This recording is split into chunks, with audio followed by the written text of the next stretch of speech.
Hello students.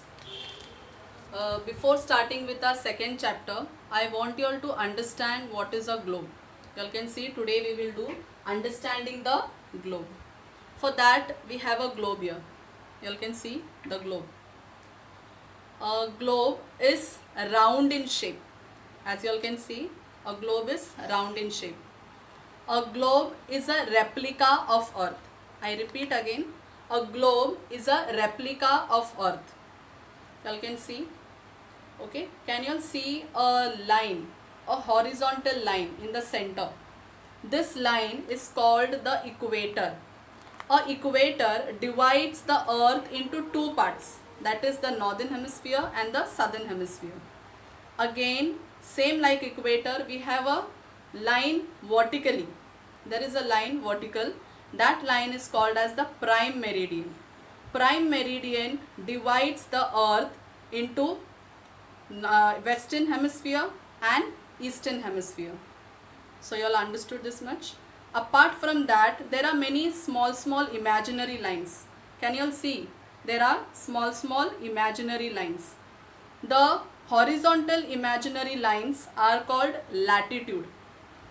Understood, students? The horizontal imaginary lines are called latitude, and the vertical imaginary lines are called longitude.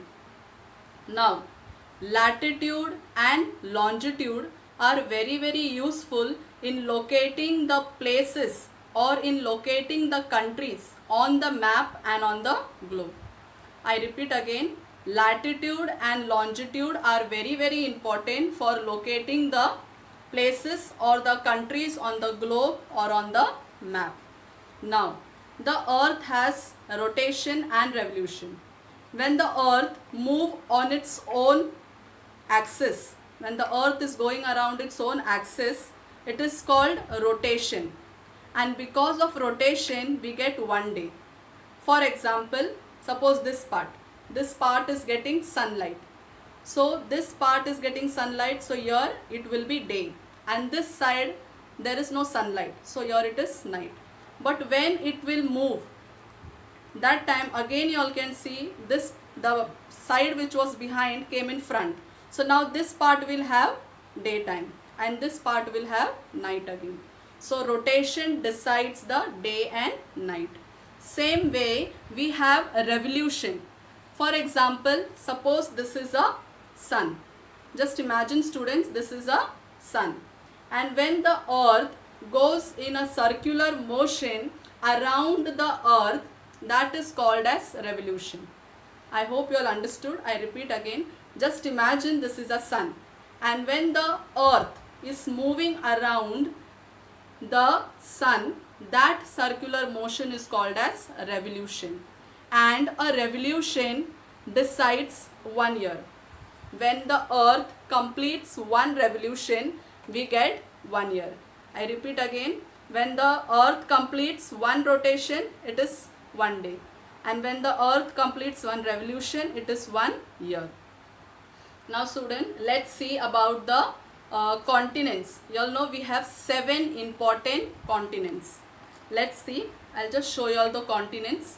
Students, you all can see here, this is North America. We have 7 continents, and this is North America. Here you all can see South America. Here you all can see Europe. You all can see Europe. Here you all can see Africa. This is Africa. Then you all can see this is Asia. This is Asia. Our India is located in Asia. Then you can see Australia. Can you see Australia? The last one is Antarctica. Can you see this white portion?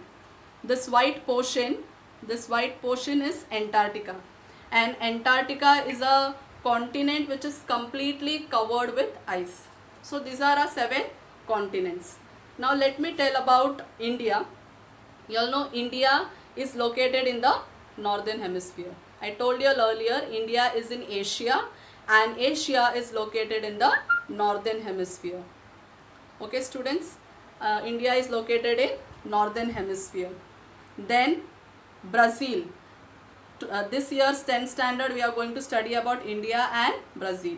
I showed you all where is India.